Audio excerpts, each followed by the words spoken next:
Welcome home. We are WNST AM 1570, Towson, Baltimore, and Baltimore Positive, celebrating 25 years with this delicious cupcake. All of it brought to you by our friends at Curio Wellness and Far and Daughter. The 25th anniversary documentary, No One Listens, Everyone Hears, is available. Gotten a lot of feedback on that. Gratitude for that from everybody who has thrown me notes over saying they saw themselves in the video or they remember something or, hey, why wasn't I in the video? And I was like, well, you should have been there the day I ran down the street in my underwear. Long weekend of great baseball, and certainly the football team's back doing things and players have shown up. And if you run into Lamar Jackson in the Royal Farms or maybe Justin Tucker, it's because they're back here doing some things. I was up in this guy's great state of Pennsylvania over the weekend. I was up in Bethlehem, Pennsylvania, place, I see Bethlehem, like Bethlehem Steel. Every piece of food I put in my mouth as a child came from Bethlehem Steel and my dad's employment there. But what a state you have, Luke Jones. That's all I'm going to say. You're across the border up there in Pennsylvania. And everywhere I go in the state, as I get older and I drive and I do a lot of spring and summer driving, you have a beautiful state. That's all I'm going to say. But I had never pulled into Bethlehem. I had never been to Allentown. A lot of these places, my wife is a project engineer with Verizon, and she services all of these towns. She knows how to pronounce the names of these towns in southeastern Exton. Easton, like all of that stuff. The Easton Assassin. That's all I remember about that. But Bethlehem, Pennsylvania, you've never been. You and I had this conversation, correct? No, I think Dwayne "The Rock" Johnson, I want to say graduated. I think he finished high school in Bethlehem, PA. Because that's where they did the wrestling tapings, right? Again, the timing of it, I'm a little foggy on, but I know they spent did. time there. Allentown was where they. Welcome to another action-packed card. Gary, Michael Capetta. That was all. I got to get Capetta. I'm writing this down. After Baluchin last week, I'm going to have to do it. But here's the cool part about going into Bethlehem. First off, it's called the Lehigh Valley, so it's like in a valley. It's beautiful, but more than that, it's majestic with rust. Like the smokestacks are still there, but they're abandoned. But right next to it, they built this giant casino and like a mall. I don't know. I can't even explain it. I would just say nobody's ever told me anything about Bethlehem, Pennsylvania.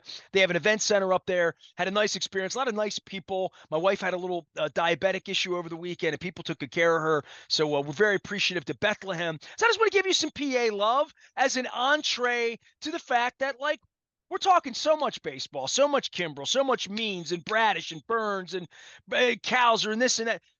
The football thing is, for the very first time in our relationship, moved not to the back seat of the car, but more in the trunk. We shut the trunk, forget about it. We'll get it when we need it. We'll worry about it. We were talking about offensive line play and all of that. Now you start to see these guys, get out of the cars in Owings Mills, and they have the nonstop, they're running a 24-hour Hard Knocks over there for all the young players. But this is the new class, and they're doing a lot of important work out there this week, really. Yeah, I mean, it's not going to grab headlines. And even in the years where the Orioles were terrible, it's not like rookie minicamp was this major event on the calendar, but it certainly garnered a little more attention than it did this past weekend. But hey, they were out there. It's their orientation. I mean, it really is, it's nice to see Wiggins and TJ Tampa and Roger Rosengarten and Adisa Isaac and Rasheen Ali, go down the list of guys that aren't still relatively new to Ravens fans. Not relatively, they are new to Ravens fans and even to media, but it's good to see them in a Ravens helmet and a Ravens jersey and running around. And that first rookie camp is really, what they're doing? They're really teaching these guys how to practice, because it's one thing to talk about some of the guys that, when you draft a guy that comes from Alabama or some big time program that is a football powerhouse, but a lot of these guys are coming from, either smaller schools or Power 5 schools that aren't as accomplished. And, the transition from college to the NFL is a big deal, Captain Obvious statement. So you have to, you have some orientation for these guys to kind of see what an NFL practice looks like. And you have a lot of tryout guys. They have a big rookie free agent class with a couple Terps in there, which always makes it a little more interesting. But there's no major headlines. I mean, so you find out which guys are dealing with a physical issue. You find out which guys aren't quite recovered from injuries they sustained last year, or in the case of a couple of their draft picks, even a Senior Bowl thing will crop up from time to time, as it did for Rasheen Ali. So, it's nothing earth-shattering, nothing that's headline grabbing, but it's fun. And on a weekend when the Orioles were away, it's always fun to see the rookies out there running around, and you can tell they don't really know what they're doing just yet. And John Harbaugh has even alluded to as much at different times over the years, but it's the next checkpoint. And we're now a couple weeks out from OTA started. That'll be open to media. And you start to get a look at what this 2024 roster is going to look like. And as we've talked about, especially when you're talking about, not just Wiggins, the first round pick, but especially Roger Rosengarten, their second round offensive tackle, these are guys they're going to be counting on to play. You're not counting on your whole rookie class to play right away, but you're going to need at least a couple of those guys to make contributions. And you don't glean anything from what happens during rookie camp weekend, but it's still nice to see those guys out there. And again, you kind of rip the Band-Aid off and kind of show them, okay, this is how life works in the NFL, and it's time to start learning exactly how that goes. Look, let's get off the Ravens for a minute here, because we haven't talked much. We didn't even talk about other teams in the draft and who did what, and we made fun of the Falcons a little bit. Everybody did.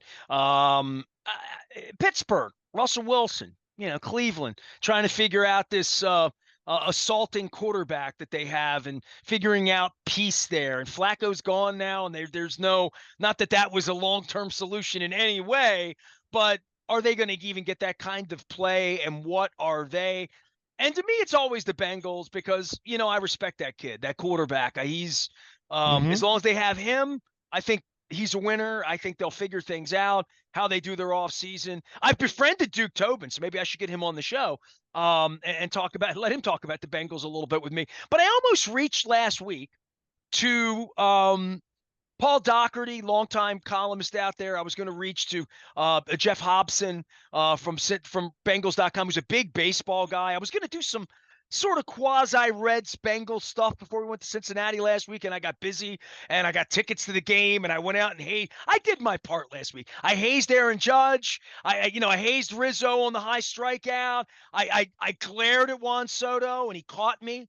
He glared back. So I did my part last week.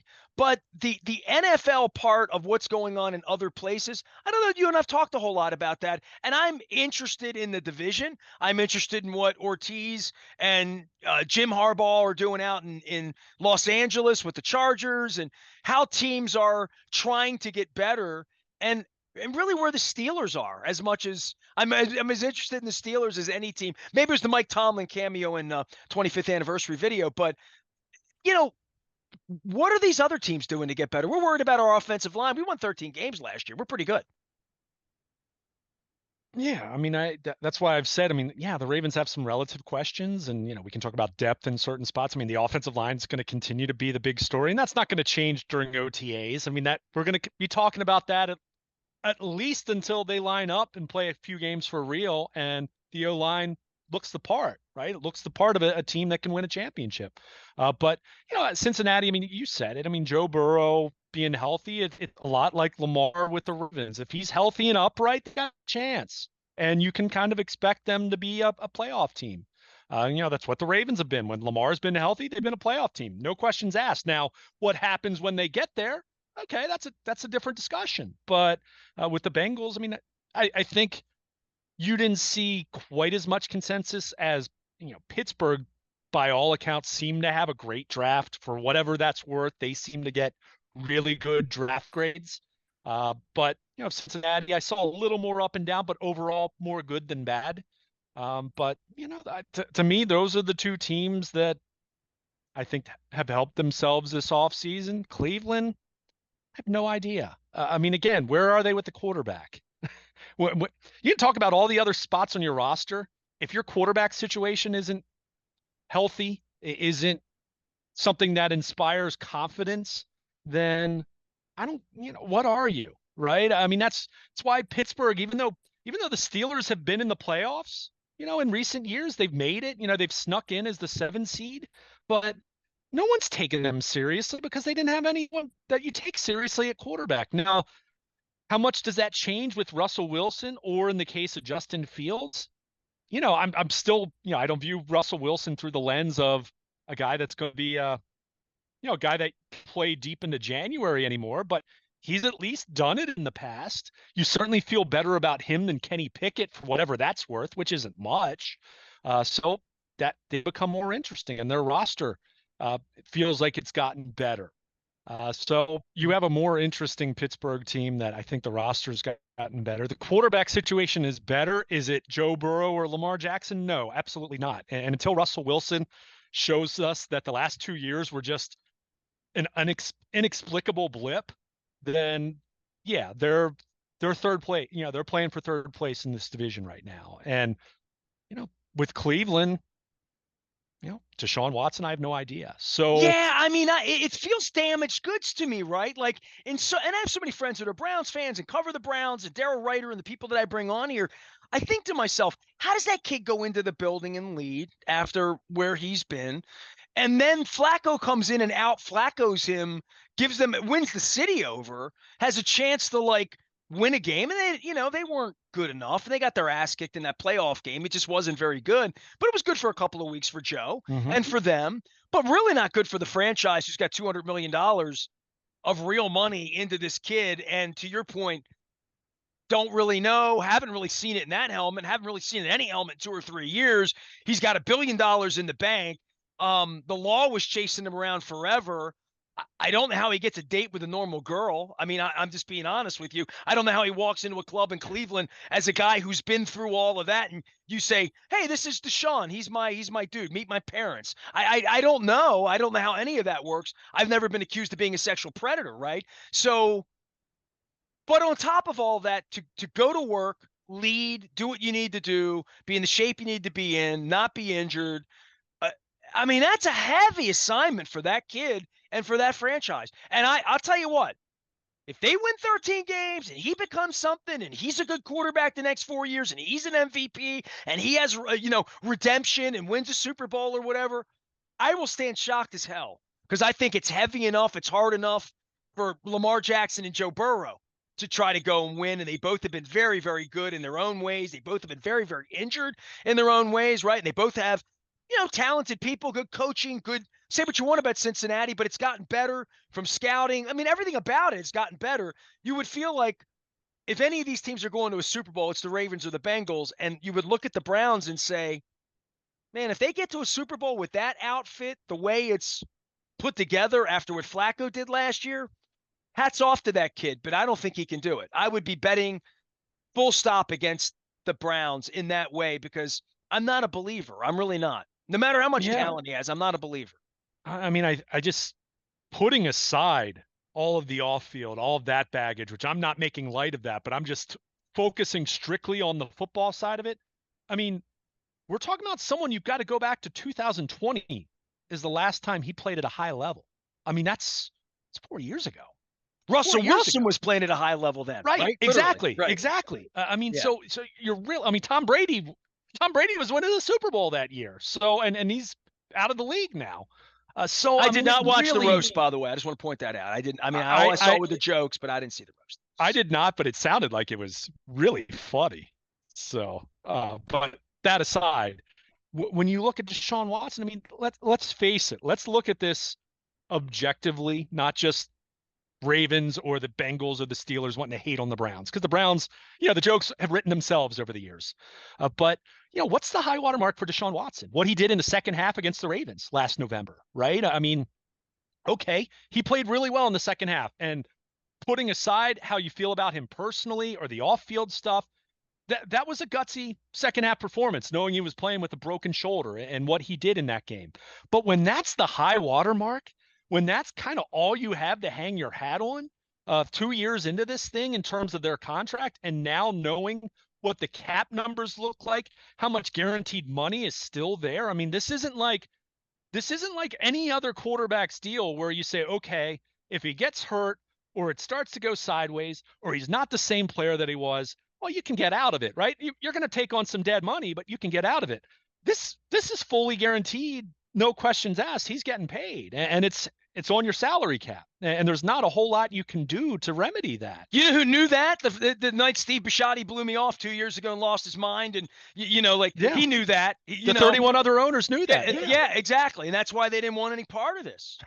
Especially considering the baggage for him. I mean, if you were going to do that with anyone, at least make it Patrick Mahomes, right? At least make it someone where you put your head on the pillow and you're not worried about him being a bad guy. It is, by the way, Right? still the most mind-boggling thing I have ever seen It's that crazy. the Browns did it, and the fact it really speaks to how batshit Jimmy Haslam and his wife Dee must be, and like to think that they were going to bundle this for the fans of Cleveland, and that was going to go well, and that after they got through the nightmare of the press conference, that this guy was going to settle in and be the kind of citizen that their sponsors and that they would wrap themselves around, even if he could play.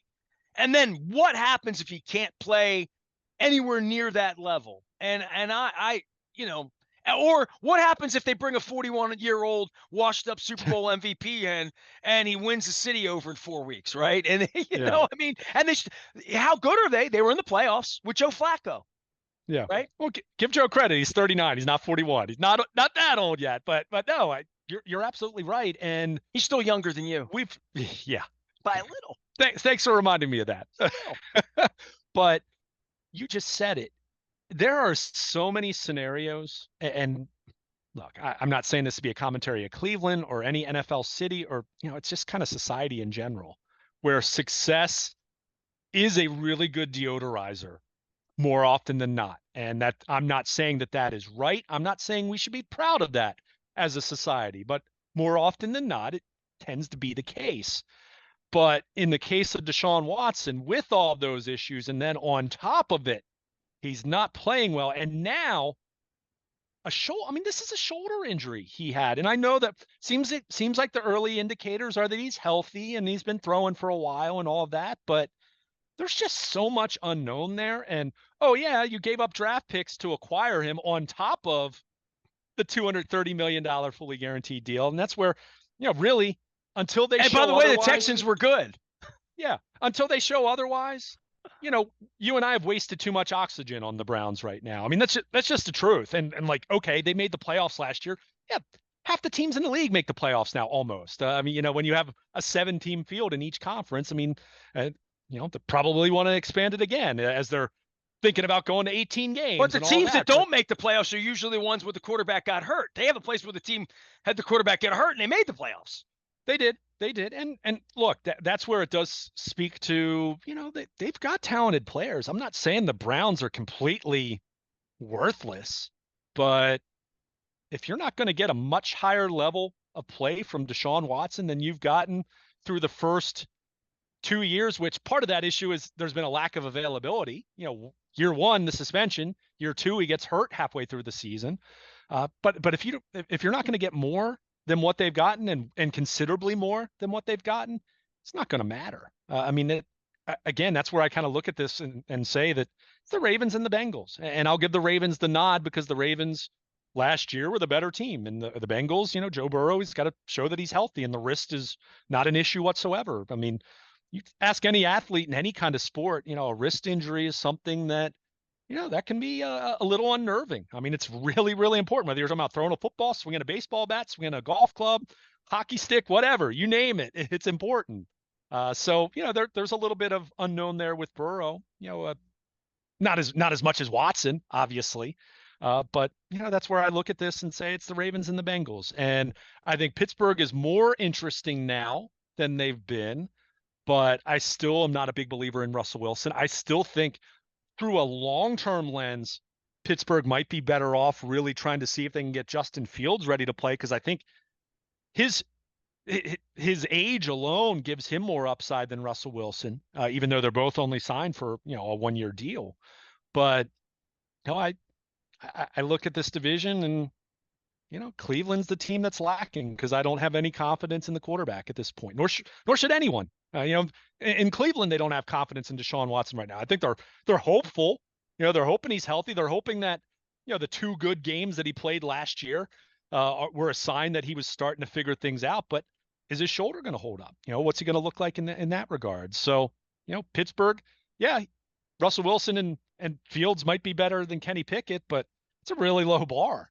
So, but the Ravens and the Bengals, they Yep. Joe Burrow's been to a Super Bowl. Lamar Jackson has led the Ravens to the number one seed twice in the last 5 years and has been MVP twice in the last 5 years. So those two teams, I mean, for them, it's just the much more normal. How do we break through? How do we get past Kansas City? I mean, it's that simple. How do we get past the Chiefs? It's the question everyone in football, especially in the AFC, trying to get to a Super Bowl. You have to go through them. But everything else about their teams, they generally speaking, they like. Other than a couple roster questions here and there that every team has. But in the case of Pittsburgh, is Russell Wilson going to be that much better? Can Justin Fields, with a reset and a new start somewhere, finally realize that potential that is pretty good, made him a top pick? But in Cleveland, what the heck's going on with Deshaun Watson? And also, how much were you really able to improve yourself via the draft? Because you didn't have a first round pick because you traded away and you traded assets on top of the 230 million guaranteed. So, I don't think this division's changed dramatically. I mean, Joe Flacco was a great story for the Browns last year, but was anyone, that no one was buying that long term. We knew Joe wasn't going to be there long term. And in Pittsburgh, okay, better, but does that make them a contender? Are they a contender in the AFC? And I've got a tough time believing that with Russell Wilson right now. So, I think it's kind of what it's been the last few years, which to me is Ravens, Bengals, and then there's a little bit of a drop off. I'm trying not to be too disrespectful to the Steelers because God bless them. They've gotten in as the number 7 seed, but we also know no one's bought any stock in them whatsoever in terms of actually making a run when they've gotten there. So, I see this division as a 2-team race, and I think the Ravens and Bengals have, had interesting. Bengals have made some interesting additions. Ravens have made some interesting additions. Both teams have lost some players. Both teams have question marks. But when you have a franchise quarterback that you believe in, a guy that's either won awards or taken you to a Super Bowl and played at that elite level, it deodorizes a lot of other things about your roster. And whereas the Browns are the exact opposite, where I think they have a pretty good roster, but I have no idea about the quarterback, and it's a really, really bad $230 million question to have, isn't it? Well, I would say this for the drama around the league and the fact that we've talked so much baseball here and we haven't talked a whole lot of football, and I've been out at events all week long. I'm at Fadley's on Friday, giving away Pac-Man tickets. We're going to be at Sante on Wednesday for the National Kidney Foundation. So I've been out amongst people in all sorts of. I was at the Orioles game, sitting behind home plate. A lot of Yankees fans on Thursday, sweating it all out. But no one's coming up talking football with me. It's all baseball, baseball, baseball everywhere I'm going here. That it's kind of quiet here. But in a lot of other places, they have the Cowboys have real drama, and they have places where coaches are on hot seats and quarterbacks either exist or don't exist. They're not coming off MVP disappointing years where they didn't run the football enough. I mean, there's so much prosperity here on the Ravens side, and there will be in August and September when they ramp it up. And it's been so long since we've had any baseball prosperity and a sweep of the Reds and a series victory over the Yankees and all these starting pitchers and all the things we're talking about here. But the football conversation in so many other places isn't, well, I hope the second round pick can work out and start on the offensive line because that'll decide whether we're going to win 10 games or 13. Yeah. I mean, the Dallas Cowboys are such a funny example of this. I mean, you and I sparred and debated the Derrick Henry signing and valuing a running back and all of that. About the Cowboys, who Tony Pollard walks out the door and they bring Zeke Elliott back. I mean, who wants Zeke Elliott at this point?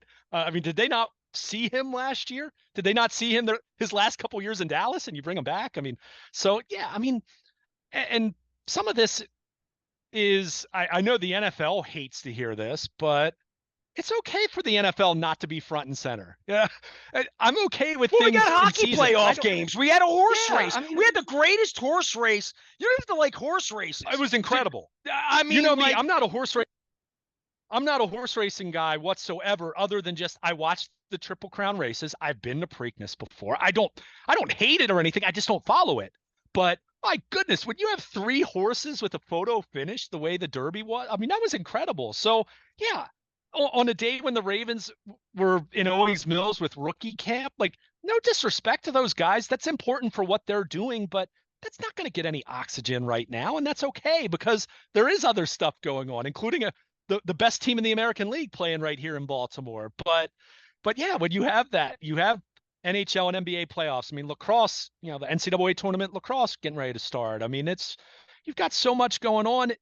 It's okay for the NFL not to be front and center every single day, every single week, every single month. My goodness, they're front and center for most of the calendar year. So we'll be talking about the schedule release here. It's going to be very, very soon.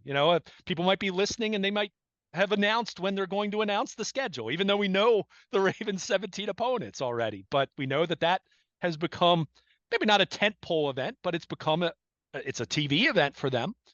So they're going to have some oxygen with that, but this is okay. You and I've talked about that. We talked about this after the postseason run ended for the Orioles. Baseball goes away for a while in the offseason. Now, I would argue baseball probably goes away too much in the offseason, in just the way that the sport, free agency plays out, all of that, which is another conversation for another day. But with the NFL, we don't need to make things out to be more significant than what they are. The Ravens were out there for rookie camp. Great. God bless. Doesn't sound like anyone suffered any major injuries. A couple guys tweak things here and there. That's always going to happen, but it's okay.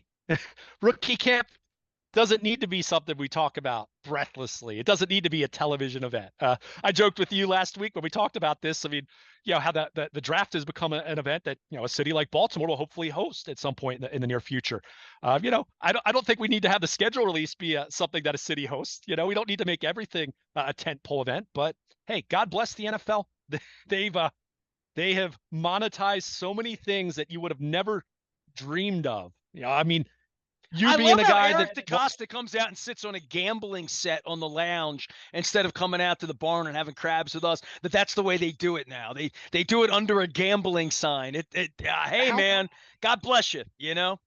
I was talking to someone last week because obviously the draft just took place. I mean, just think about what the NFL draft used to be. I mean, this used to be something that was done over the phone on a weekday where ESPN started covering it and people thought it was nuts. Like, why the heck does this cable network want to cover teams picking players? I mean, like 45 years ago, that sounded insane. You sounded like a crazy person wanting to make that a big TV event. And By we the see way, what I that's knew it become. was a big deal when my dad and I coached a little league team at Eastwood Little League. We went over with Chad the Crab Man, and we picked players. The night where the managers get together and pick the players. It's a big deal. I mean, it was in a clubhouse, and like when my dad and I managed a team, and that was the most fun ever. And I'm thinking, picking players. I mean, everybody, when you pick your rotisserie teams and your fantasy teams, it's fun. But like, I knew it was fun 40 years ago. By the way, so did Howard Balzer. He'll tell you that anytime he comes on, how much fun it was for him 40 years ago to be a part of it. And I don't know if you saw it. I guess it was day 3. ESPN's coverage. They gave Mel Kiper some flowers, where they basically, they were kind of calling and saying Mel Kiper should be in the Hall of Fame. And I think it's tough to argue against that when you consider what kind of event the NFL draft has become. When you talk about a city like Detroit hosting it, where they have 6 figures in attendance, well into 6 figures of attendance, close to 1 million people or whatever it was over the 3 days. I mean, that's crazy. And when you think about where it was 45 years ago, 50 years ago, and what it's become today, I mean, Mel Kiper, he was ahead of that. He was 5-6 years ahead of that. Think about Mel hosting it in his hometown. Oh, that's here. Yeah. So Absolutely. whenever it happens here, It'll be it'll cool. be it'll be a Melathon. It really will be. It will be. It'll I be a mean, lot about Mel because it, of Baltimore, and I hope Ernie, of course, he's still alive to be a part of that. if you're talking about this through that lens, if you're the NFL and obviously the Pro Football Hall of Fame playing a part in that as well, which it's not the NFL Hall of Fame, but we know, they work very closely. If there is traction for Mel Kiper to be inducted in Canton, boy, that would be the perfect year would be draft in Baltimore. He's sitting on the set and they announce it. They actually, the Hall of Fame comes right to the set and tells them if we just booked this for them. This is like pro wrestling right here. You book that moment right there. That's something that makes perfect sense. But no, I mean, it's funny because we were kind of making fun of the NFL with their different events, but I mean, the draft, I mean, I can remember being a kid in college, rolling out of bed at 11 o'clock because I was out late the night before. It was a Saturday. Go get brunch. I'd have my 3 draft magazines that I had bought, Dude, and I I'd sit watched the there for draft. the I next was 8 watching when the hours. Oilers drafted Mike Munchak. You know what I mean? Yeah. Like I love the draft. The draft Yeah. was I was a guy sitting around watching those drafts in 82, 83, 84. Yeah. We didn't have a team here after 84. And to me, being an Oiler fan during that Warren Moon period, it was a big deal for me when they drafted Bruce Matthews. I remember that. And Yeah. that's being an Oiler fan because we didn't have Ravens. That's how far back I go with paying attention to it. And clearly, from the minute I had a radio station and a radio show 32 years ago, I did draft work around here in 92, 93, 94, 95. I promise you. I know where I was when the Oilers drafted Steve McNair. Trust me. Yeah. Alcorn State. Yeah. And as much as some of the pre-draft coverage, I think it's jumped the shark a little bit in terms of being too much. The event itself, I mean, it speaks for itself. Look at the ratings that does compared to even the NBA playoffs, the NHL playoffs, any baseball games that weekend. I mean, it's just, it's king. That's why I've joked with you, and I say this as someone who is fine with the NFL going away, relatively speaking, for certain parts of the calendar. But the NFL is king, and the NFL offseason is number 2, in terms of the draft or its biggest tentpole events. So, it's we're in that's in the rear view mirror now, and the Ravens, draft class is set, rookie free agent set, rookie camp in the books. They'll have a couple more weeks of football school. OTAs will get started. We'll be out there. I'll be out there, kind of surveying and seeing what it looks like, making observations that don't really matter, but everyone wants to hear it at that point in time. So, we'll see what this looks like. But, bringing it back to the beginning of our conversation, I mean, it's a Ravens team that, has some questions. There's no doubt about that, but they're in a good spot. And even with those questions, I still expect this to be a team that is in the playoffs and contending for a Super Bowl. And we'll see if that offensive line is up to the challenge, and we'll see if they can stay healthy, the requisite amount of health that you need in a given year. So, it's not it's not this overwhelming monologue to spell out where the Ravens are right now, but they're in a really good spot, even with, yes, some fair, very legitimate questions about their offensive line going into 2024. All right, Luke will be covering football and baseball and football. Oh, my. The Orioles will be home this weekend. Arizona Diamondbacks in. We're going to be down at Fadley's with the scratch-offs from the Maryland Lottery, our Pac-Man scratch-offs. That'll be on Friday from 2 until 5. I'm putting the Maryland Crab Cake Tour together into the summer. 25th anniversary video is now out. It was like making a baby. Greg Landry came on, and we did a making of the 25th anniversary documentary. Were you a Brady Bunch fan at any point, Luke, during your life, or you're too young for that? I mean, I saw reruns, but it was before my time. I mean, I didn't dislike it, but I'd never really watched it beyond, I've probably seen 30 episodes of the Brady Bunch in my life, but it didn't really make an impact. There was an early episode in one of the first 2 year seasons where this sexy woman who wasn't really sexy at all came into Mike Brady's life, and she was the powder puff queen. She was a perfume magnet from Europe, and she wanted her building built like a powder puff. And Mike obviously couldn't do this in 1972, but was trying to humor her, and she became the nightmare client for him. Her name was Bibi Galini. She was fabulous. And so I really went through this with Greg, saying that I was the nightmare client for him at Towson Transfers. I mean, he's such a nice guy, and I've known him forever. And I might put him through hell for a couple weeks, but I did take him to the ball game and got him some booze, and I tried to buy him a drink the other night at the Black Crows. But Greg came on.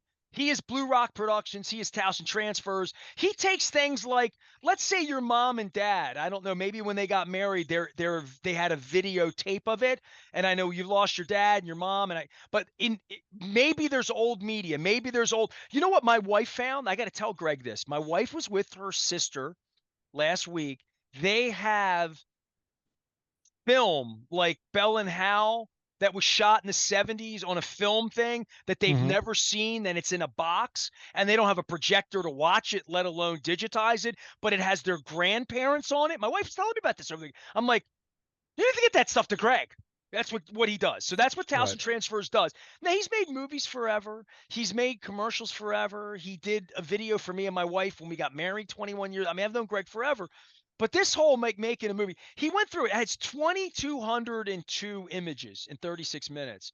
He's never had any project that had this level of meticulousness. And I apologized to him publicly, but we talked about the project. So Greg Landry at Towson Transfer has been my dude. He could take your old footage and make it new, and he can even take the worst client in the world, me, and make a documentary that's great. It and you can go watch it. So that is my plug for Greg and Towson Transfers. You can find him at towsontransfers.com. You can find Luke and I giving away Maryland Lottery scratch offs on Friday at Fadley's. You can find Luke on the internet, and we're going to be monitoring all things Nationals and Orioles. And next week, there's a little race coming to town, the Kentucky Derby winner, Mystic Dan. I can't believe my wife didn't bet her. Her father's name's Dan. Especially, you're going to pay $39. I'm all about it. But all of the people I saw on the broadcast, and I did watch Kentucky Derby broadcast on Saturday, we'll be having lots of those folks here next week because I like horse racing. I follow horse racing and have followed horse racing from the beginning and sort of dig it. And I think it's important to the state. And I'm going to be the one talking about it next week. Preakness here in Baltimore next week. We're keeping the race. It's going to be in Laurel for a couple of years. It's coming back. We have a new track. It's all being paid for. It's like real horse racing news that we've never had here in 32 years of doing this. So a big spring. Orioles in first place. Ravens nice and quiet. Preakness coming to town next week. I'm Nestor. He's Luke. We are WNST, AM 1570, Towson, Baltimore. And we never stop talking Baltimore positive.